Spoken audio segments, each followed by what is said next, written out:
I decided to go back to Upwork and freelance again. But I knew I didn't want to become a virtual assistant anymore. I had grown in skill, I had grown technically, I knew how to troubleshoot, I could script, I could do basic coding and all that. I just knew that I didn't belong there anymore. I needed something more technical than what I was doing.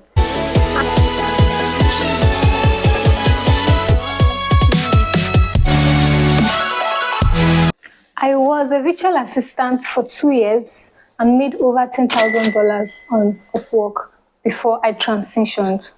Hi, my name is Adeze. I am a low-code, no-code developer who shares her experiences, her job processes, and everything about Upwork on this channel. So, backstory. When I graduated from the university in 2019, it took me about 2 years before I went for the National Youth Service. I was using that 2 years to work as a home lesson teacher. I taught maths for those 2 years and I made good money from it that I was too tempted not to go for youth service. But when I decided to go for youth service, I found out about working remotely, IT support, and virtual assistant on Upwork. I found out about an online training where they taught IT support, freelancing, and virtual assistants. I told my roommates, my NYC roommate as at then about it, and we both took the training. She's doing very well for herself as a freelancer. Shortly after the training, 1 week or so into the training, I got my first Upwork job, got my second and the subsequent ones. Within that 2 years of being a virtual assistant on Upwork and working as one, I delved deeper into tech by attempting and doing cloud computing and DevOps. While I was learning cloud and DevOps, I was seeking for full-time jobs in the skill, but they were not forthcoming. Offers I got were mostly one-off gigs or short-term gigs. They were not enough to sustain me in terms of catering to my basic needs, and I just knew that I needed more and this was not sustainable. While I will still look to keep learning DevOps, I knew that I needed money or a way to make money to be able to keep learning DevOps because it was quite expensive to learn. And so I decided to go back to Upwork and freelance again. But I knew that I didn't want to become a virtual assistant anymore. And then I stumbled upon no-code, low-code development, which was Zapier, Make.com, and Airtable. So I decided to get trained on the low-code, no-code development skill. And 1 month within the training, I felt so much enthusiastic that I want to start applying for a job. I want to start getting a job. And so I returned back to Upwork, revamped my profile, and started applying for jobs. But I was hit by silence.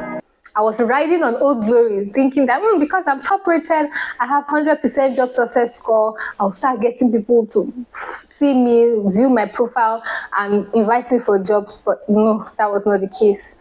Things had changed over there because I was away for the longest. And so I had to go back and learn the tips and tricks around that place. And when I returned back again to keep applying for jobs with the new things I had learned, I was now getting offers back to back. I was even getting offers that I didn't even have to interview for.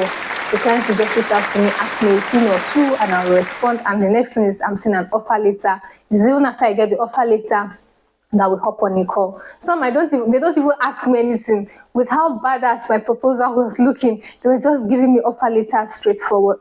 If you watched the video to this point, this is your clue to take that step of faith. You are afraid to transition from a skill to another. You are afraid to apply for that job. You are afraid to try new things. Best believe that I've been there. Before I learned this no-code, low-code development skill, I was not sure what it had to offer me, but I just knew that I wanted to do it and I had so much interest in it. I was not sure if I would get a job. I was not sure if it was sustainable, but as a risk taker that I am, I gave it a shot. The worst that could happen is that I'll try and not get any results. But it's better I try to find out what the outcome will be. And all the time, or most of the time, the result or outcome is always a bit better than your fears. You are most likely afraid that how will people see me? They've known me with this skill. How will I transition to this skill? Will I look like an unserious person? Best believe that I was there.